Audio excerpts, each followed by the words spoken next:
Good morning विद्यार्थी मित्रांनो, जर संध्याकाळी बघत असाल तर गुड इव्हनिंग।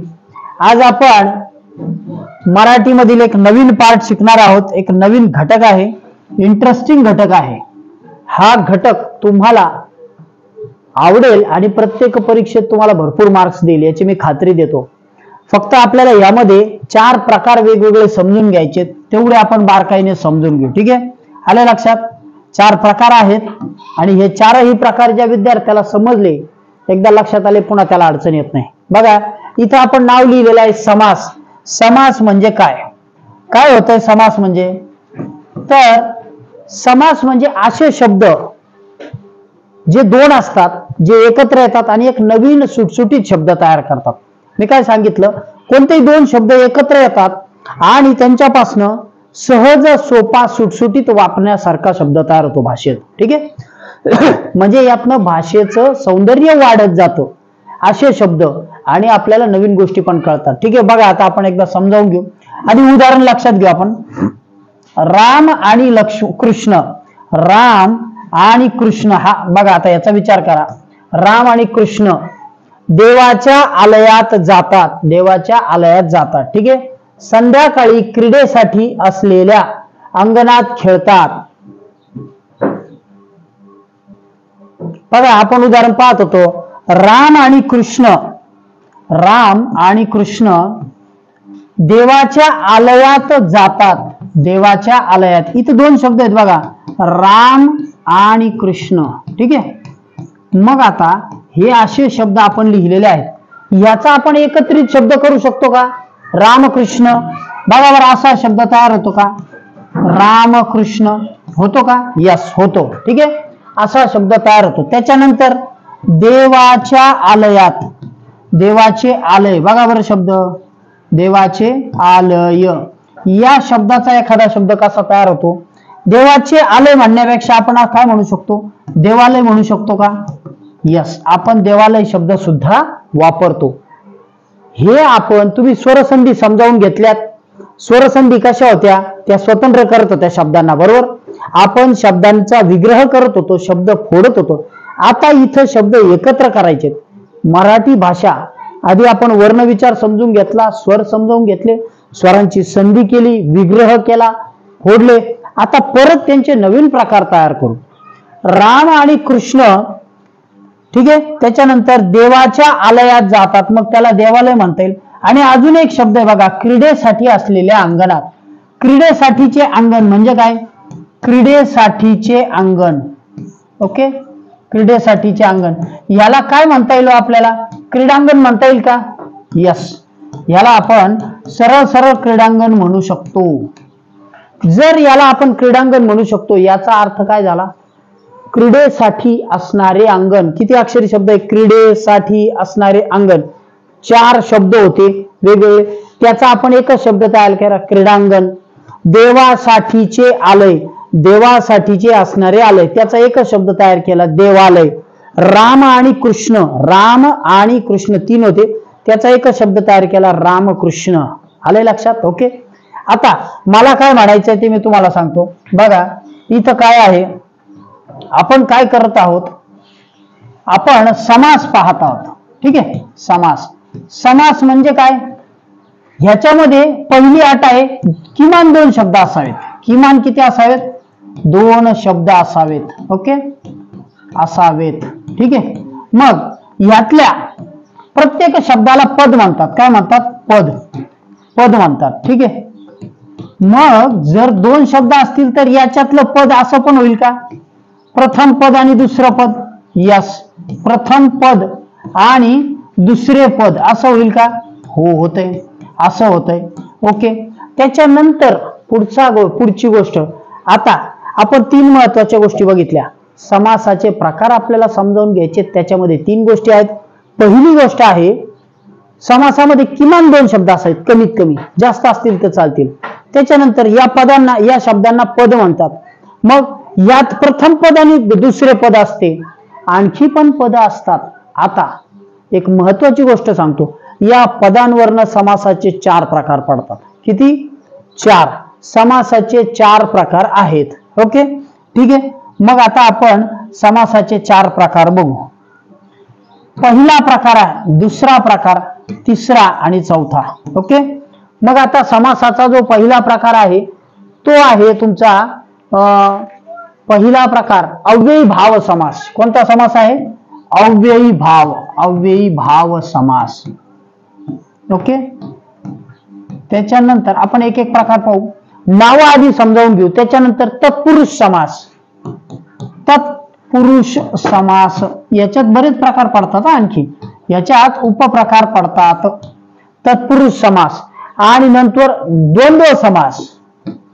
द्वंद्व समास. ओके. द्वंद्व समास. त्याच्यानंतर चौथा प्रकार आहे बहुव्रीही, बहुव्रीही समास. किती प्रकार झाले? 4. अव्ययी भाव समास, तत्पुरुष समास, द्वंद्व समास आणि बहुव्रीही समास. मग आता तुम्ही म्हणाल सर हे कसं करायचं? आपण एक एक टप्प्यात एक एक प्रकार समजावून घेणार आहोत. अव्ययी भावाचे सुद्धा आपले साधारण 2 व्हिडिओ होतील, तत्पुरुष समासाचे 2 व्हिडिओ होतील, द्वंद्व समासाचे 2 व्हिडिओ होतील आणि बहुव्रीही समासाचे सुद्धा 2, किमान एक एक तर व्हिडिओ नक्कीच होईल. म्हणजे पूर्ण समास शब्द हे घटक समजून घ्यायला आपल्याला 5 भाग लागतील. ओके. मग आता आपण एकेका भागापासून सुरुवात करू. बघा इथं आहे एक उदाहरण. ह्याच्यामध्ये काय माहिती का? असा समास. समास म्हणजे काय? आपण शब्द बघितला. समास म्हणजे 2 शब्द. ठीक आहे. 2 शब्द म्हणजेच काय? 2 पदे. ओके. 2 पदे, बरोबर आहे. समास म्हणजे किमान 2 शब्द म्हणजे 2 पदे. आता मी एक समासाचं उदाहरण सांगतो. दररोज. दररोज याची फोड करा. कशी होईल फोड? दर आणि रोज अशी होईल का? याचा विग्रह केला तर दररोज अशी होईल का? हो. मग आता एक लक्षात घ्या, याला नुसता रोज शब्द म्हटलं तर अर्थ राहील का? अर्थ येईल का? फक्त एवढ्या शब्दाचा विचार करा. कोणत्या? या रोज शब्दाचा अर्थ राहील का? नाही. दररोज जर हा द नसला तर पुढच्या शब्दाला अर्थ उरत नाही. म्हणजे यातलं प्रधान पद कोणतं आहे? ह्याला प्रधान म्हणजे मुख्य पद. प्रधान पद कोणतं पद? हे दर. प्रथम पद कोणतं आहे? प्रथम पद हेच. मुख्य पद कोणतं आहे? तेच. ओके. असे शब्द आपल्याला वापरायचे म्हणून तुम्हाला सांगतोय. मुख्य पद पहिलं आहे, प्रधान पद पहिलं आहे, मुख्य दर प्रधान आणि प्रथम पद सुद्धा पहिलं आहे. मग आता एक साधी व्याख्या आहे. ज्या समासामध्ये पहिले पद मुख्य असते, पहिले पद मुख्य असते त्याला अव्ययी भाव समास म्हणतात. कोणता समास? अव्ययी भाव समास. आले लक्षात? जो शब्द आहे सामासिक शब्द आहे त्याचा विग्रह करायचा, त्याची फोड करायची, सामासिक शब्दाची विग्रह करायचा, स्वतंत्र करायचा आणि स्वतंत्र केल्यानंतर कोणतं पद महत्वाचं आहे हे ठरवायचं. ओके. त्याच्यानंतर जर तत्पुरुष समास आहे याच्यामध्ये विग्रह केल्यानंतर दुसरे पद जेव्हा महत्वाचे असते, दुसरे पद महत्वाचे. ओके. ज्या समासात दुसरे पद महत्वाचे असेल तो आहे तत्पुरुष समास. ह्याच्यात आहे पहिले पद महत्वाचे, तो आहे पहिले पद महत्वाचे, तो आहे अव्ययी भाव समास. दुसरे पद महत्वाचे आहे तो आहे तत्पुरुष समास. आता ह्याच्यानंतर महत्वाची बाब समजून घ्यायची. पुढच्या ह्याच्यात तुम्ही तिसरे चौथे कराल तसं होत नाही. ठीक आहे. पुढच्या ह्याच्यात तुम्ही म्हणाल सर मग तिसरे पद महत्वाचे मग चौथं पद, असं नाही ते. ओके. मग आता ह्याच्यामध्ये काय होतंय ते बघू. द्वंद्व समासामध्ये बघा, द्वंद्व समासामध्ये दोन्ही पदे महत्वाची असतात. मी उदाहरण देणार आहे. ह्याच्यामध्ये दोन्ही शब्दातले दोन्ही पदे महत्वाची. ओके. या समासामध्ये दोन्ही पदे महत्वाची. कसं म्हणता येईल? आता मी उदाहरण घेतलं तर रामकृष्ण. बघा बरं, राम आणि कृष्ण. ओके. हा शब्द आठवून बघा. रामकृष्ण याच्यात शब्द काय तयार झाला होता एकत्र केल्यानंतर? रामकृष्ण. कोणता शब्द वगळू शकतो बरं आपण याच्यातला? वगळता येईल का? नाही. म्हणजे हे दोन्ही पद महत्वाचे आहेत. कोणता शब्द वगळता येत नाही. मग याला झाले, ह्याला म्हणणार द्वंद्व समास. द्वंद्व म्हणजे भांडण. द्वंद्व म्हणजे भांडण, वाद. तुम्ही कोणताही एक शब्द काढायला गेलात तर तो चालणार नाही. याचा अर्थ दोनही पदे महत्वाची आहेत म्हणून तो द्वंद्व समास आहे. मग तुम्ही म्हणाल सर वरच्या याचं उदाहरण नाही दिलं, दुसऱ्या याचं. आपण एक शब्द वापरला होता, क्रीडांगण. क्रीडांगण. ओके, आता याची फोड करा. क्रीडेसाठी असलेले अंगण. फोड काय आली? क्रीडेसाठी असलेले अंगण. याच्यामधला क्रीडेसाठी असलेला, क्रीडेसाठी हा शब्द काढला तरी चालतो, पण दुसरं पद कोणतं आहे? हा तत्पुरुष समास आहे. याच्यातलं दुसरं पद महत्वाचं कोणतं आहे? अंगण. पहिलं होतं क्रीडेसाठी. मग अंगण कशाचं असू शकतं? मातीचं, शेणाचं, ह्याचं त्याचं अनेक याचं असू शकतं, पण क्रीडेसाठी म्हटलं तर पहिलं पद महत्वाचं नाही. तत्पुरुष समासामध्ये पहिलं पद महत्वाचं नाही, दुसरं पद जेव्हा महत्वाचं होतं तेव्हा त्याला म्हणतात तत्पुरुष समास, क्रीडांगण. ओके, आलं उदाहरण लक्षात? ठीक आहे. आपण आता पाहिलं अव्ययी भाव समासामध्ये पहिलं पद महत्वाचं आहे, दररोज हे पहिलं पद. ओके, त्याच्यानंतर तत्पुरुष समासामध्ये दुसरं पद महत्वाचं आहे, क्रीडांगण हा शब्द उदाहरण घेतला आपण, त्याच्यामध्ये अंगण. त्याच्यानंतर द्वंद्व समासामध्ये दोन्हीही पदे महत्वाची आहेत, दोन्ही पदे. त्याचं उदाहरण बघितलं आपण, रामकृष्ण. म्हणजे इथं 1 अधिक 2 दोन्ही पदे महत्वाची. बर, मग आता चौथा प्रकार काय? आता चौथा प्रकार जो आहे तो पण इंटरेस्टिंग आहे. ओके, तो सुद्धा इंटरेस्टिंग आहे. कसा बघा, याच्यात कोणतंच पद महत्वाचं नाही, दोन्ही पदे गौण. दोन्ही पदे गौण आहेत. म्हणजे काय हो? दोन्ही पदे गौण, त्यांना महत्व नाही, दोन्ही पदे गौण. मग महत्वाचं काय? अजून एक शब्द पहा, एक उदाहरण देतो. समजा भगवान शंकराला नीळकंठ म्हणतात. काय म्हणतात? नीळकंठ. आता त्याचं हे कसं होतं फोड? निळा आहे ज्याचा कंठ असा तो. निळा आहे ज्याचा कंठ, हा शब्द बघा, ज्याचा कंठ असा तो, असा तो. ओके, आता एवढा मोठा शब्द आहे, याच्यावरनं शब्द काय तयार होणार? नीळकंठ. काय होणार आहे? नीळकंठ. ठीक आहे. मग हे सगळे शब्द महत्वाचे आहेत का? दोन्ही पद गौण आहेत. हे सगळे पद तुम्ही काढून टाकू शकता.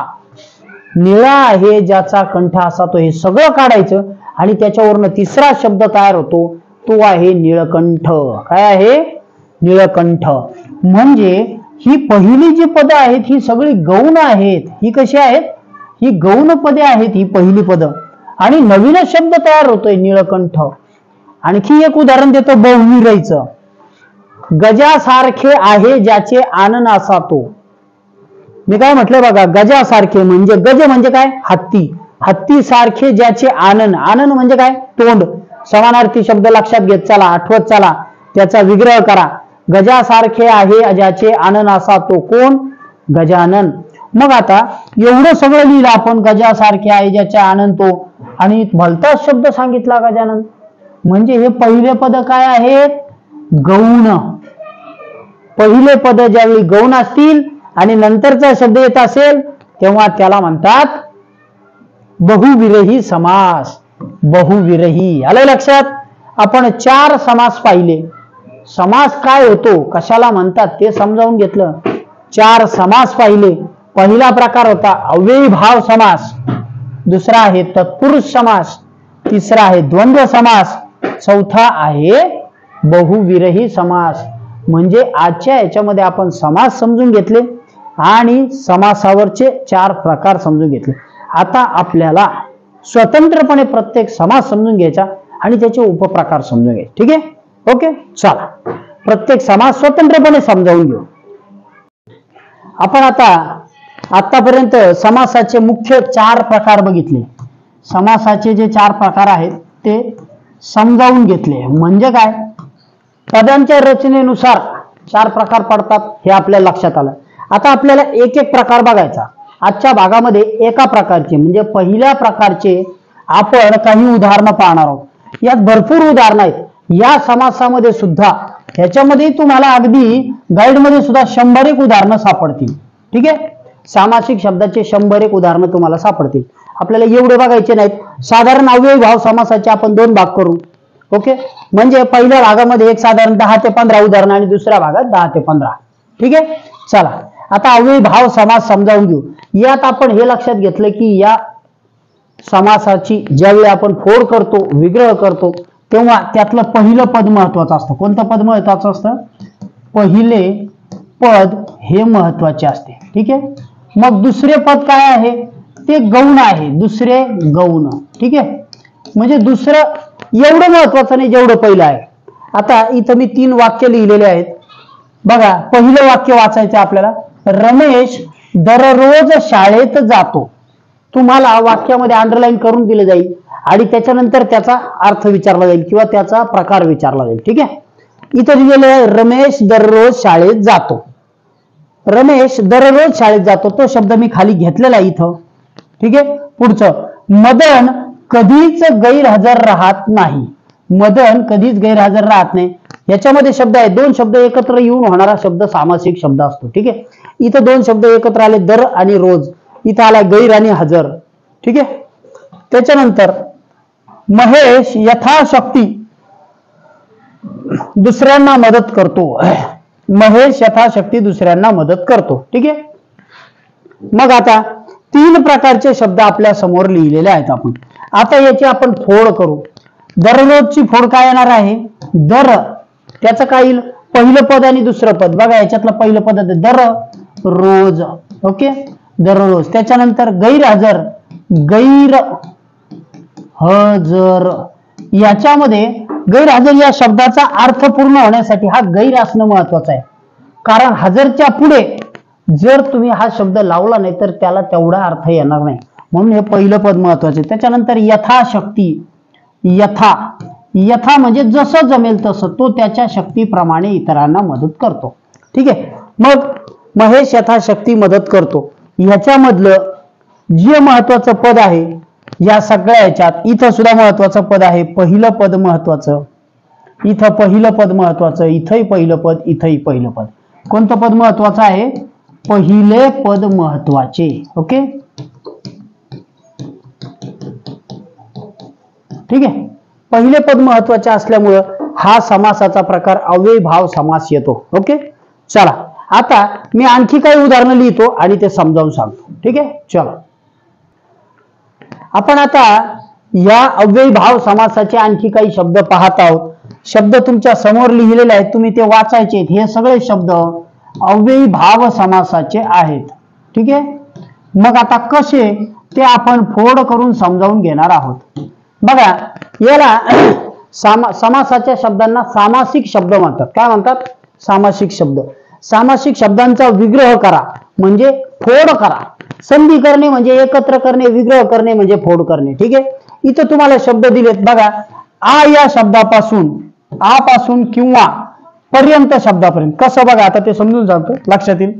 आ या शब्दापासून हे सगळे शब्द तयार झाले. ठीक आहे. पहिलं उदाहरण आपल्या समोर आहे आजन्म. आजन्म म्हणजे काय? जन्मापासून. आजन्म म्हणजे काय? जन्मापासून. याचा विग्रह कसा होतो? जन्मापासून. ओके. आलं लक्षात. मग बघा ह्याच्यामध्ये 2 शब्द. आता काय होईल? इथं आपण याला सेपरेट करू. ठीक आहे. बघा इथं शब्द सेपरेट केला, जन्मापासून. ओके. आलं लक्षात. त्याच्यानंतर आमरण. मग काय होणार आहे? मरेपर्यंत. मरेपर्यंत. उपोषण करताना लोकांचं ऐकलं असेल तुम्ही. बघा एखादी व्यक्ती आमरण उपोषणासाठी बसली. ठीक आहे. महात्मा गांधींनी आमरण उपोषण केले. आमरण म्हणजे काय? मागणी मान्य होईपर्यंत, मरण आलं तरी चालेल परंतु उपोषण सोडणार नाही अशा हट्टाने बसलेलं. ठीक आहे. त्यांचा आग्रह असतो तसा. आपल्या मागण्या मान्य होईपर्यंत आग्रहाने थांबणे याला म्हणतात आमरण. मग मरेपर्यंत याची फोड केली तर आता बघा इथं या 2 शब्दांवर आपण समजावून घेऊ अव्ययीभाव कसा होतो. जर यातलं तुम्ही हे जन्म हा शब्द लक्षात घेतला नुसता, हा वगळला तर पुढचा शब्द काय? पासून. पासूनला काय अर्थ राहतो का? अर्थपूर्ण शब्द तयार होईल का? नाही होत. म्हणजे जेव्हा हे पहिलं पद आहे याला जास्त महत्व आहे, पहिलं पद महत्वाचं आहे, तेव्हा तो समास होतो अव्ययीभाव समास. कोणता होतो? अव्ययीभाव. ठीक आहे. पहिलं पद महत्वाचं. कोणतं पद? पहिले पद. ठीक आहे. पहिलं पद महत्वाचं. पुढचं आता आमरण या शब्दाचा विग्रह आपण केला मरेपर्यंत. कसा? मरेपर्यंत. मग आता आपण हे मरे झाकलं तर पर्यंत शब्दाला अर्थ राहील का? आणि पर्यंत झाकलं तर मरेला हो. तरी पण या दोन शब्दांमध्ये जास्तीत जास्त अर्थ ह्याला किंवा महत्वाचा आहे पहिले पद. कोणतं पद महत्वाचं आहे? पहिले पद. आणि ज्या शब्दामध्ये पहिलं पद महत्वाचं असतं तो असतो अव्ययीभाव समास. ठीक आहे. त्याच्यानंतर आकरण किंवा आकर्ण. आकर्ण म्हणजे काय? तर कानापर्यंत. आकर्ण याचा विग्रह कसा होतो? कानापर्यंत. ठीक आहे. ह्याची फोड कशी करणार आपण? कानापर्यंत. आता पुढचं आ सेतू हिमालय. आ सेतू हिमालय म्हणजे काय म्हणणार आपण? सेतू म्हणजे काय? पूल. समुद्र. समुद्रापासून हिमालयापर्यंत म्हणजे काय होईल? सेतू पासून. सेतू पासून याची फोड कशी होते? सेतू पासून हिमालयापर्यंत. ओके. सेतू पासून हिमालयापर्यंत. ठीक आहे. मग मला सांगा याच्यामध्ये सुद्धा कानापर्यंत यातला महत्वाचा शब्द कोणता वाटतो? कानापर्यंत, मानेपर्यंत, पायापर्यंत. पर्यंत हा शब्द गौण आहे पण पहिला जो पद आहे पहिलं ते महत्वाचं आहे. आ सेतू हिमालयापासून. मग काय होईल? यातलं पहिलं पद कोणतं आहे? सेतू हिमालयापासून. पासून हिमालयापर्यंत नाही. यातलं सुद्धा जे पहिलं पद आहे ते महत्वाचं आहे. ठीक आहे. जिथं पहिलं पद महत्वाचं तो समास होतो अव्ययीभाव समास. कोणता समास होतो? अव्ययीभाव समास. ओके.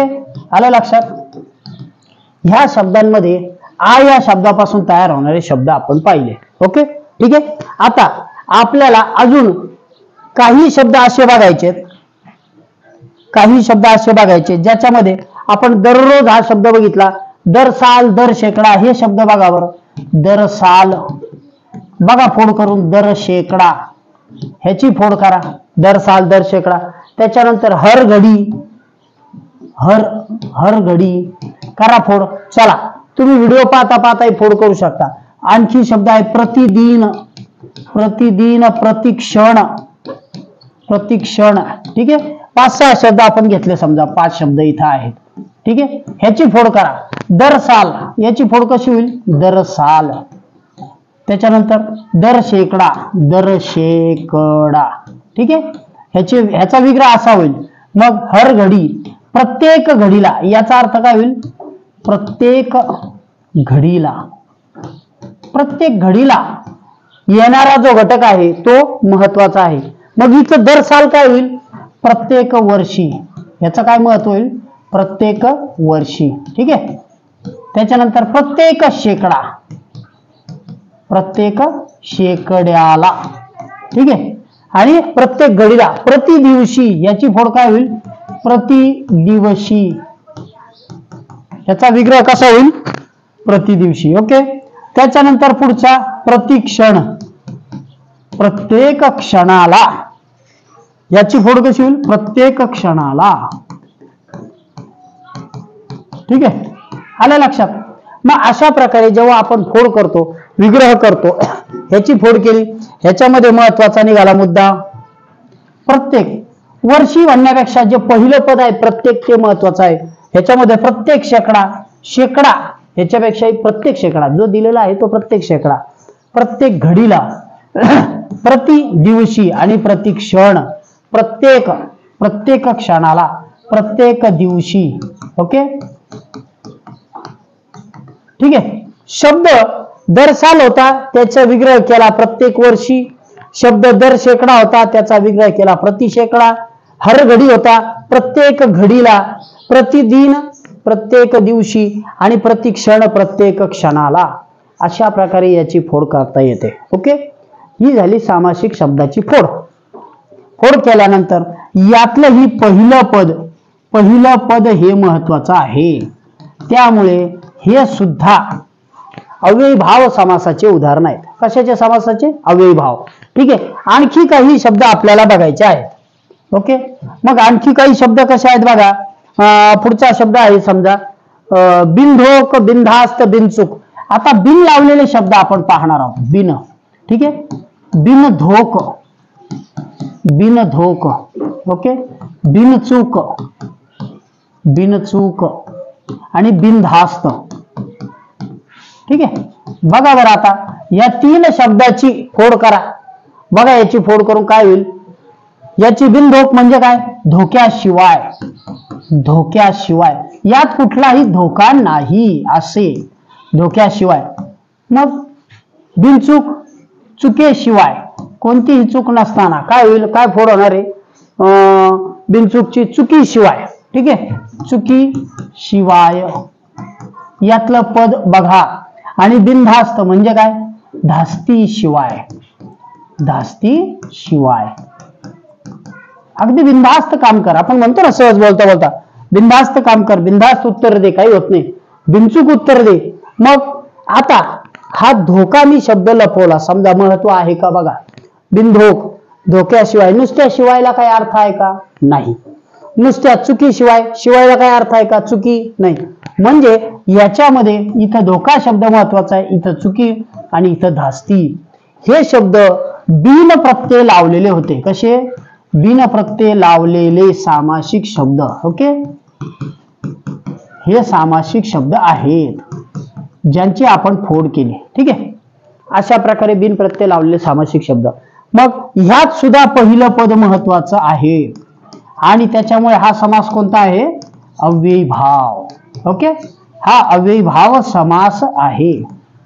आले लक्षात? अशा प्रकारे आपण साधारण 15 ह्याच्यातली उदाहरणं बघितली, आधीच्या ह्याच्यात बघितली होती. हा अव्ययीभाव प्रकाराचा समास आहे.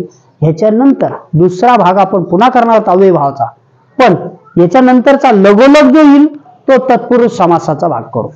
आपण आधी चारही समासांचे एक एक भाग करून घेऊ आणि नंतर परत रिव्हिजन मध्ये त्यांची आणखी उदाहरणं घेऊ. सगळी उदाहरणं हाताळू म्हणजे प्रश्न कोणताही विचारला तरी अडचण राहणार नाही. ओके, आत्ताचा झालेला घटक समासाचा, त्याचे प्रकार आणि अव्ययीभाव समजला असेल, आवडला असेल तर लाईक करा आणि काही अडचण असेल तर कमेंटमध्ये टाका. ठीक आहे, आता थांबतोय. Good day, bye.